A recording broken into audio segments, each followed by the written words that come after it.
Na COVID odeljenjima Čačanske bolnice tokom protekla 24 sata preminula je 71-godišnja pacijentkinja iz Čačka. U trećem talasu korona epidemije od 1. novembra prošle godine u Moravičkom okrugu do sada su preminule 394 osobe koje su lečene od korone, od kojih su 282 iz Čačka.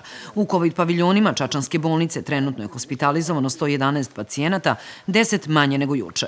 U protekla 24 sata na bolničko lečenje primljeno je 8 pacijenata sa simptomima koji ukazuju na moguću infekciju koronavirusom, a 16 ih je otpušteno na kućno lečenje. Organizovan je jedan transport obolelog u Ivanjičku bolnicu.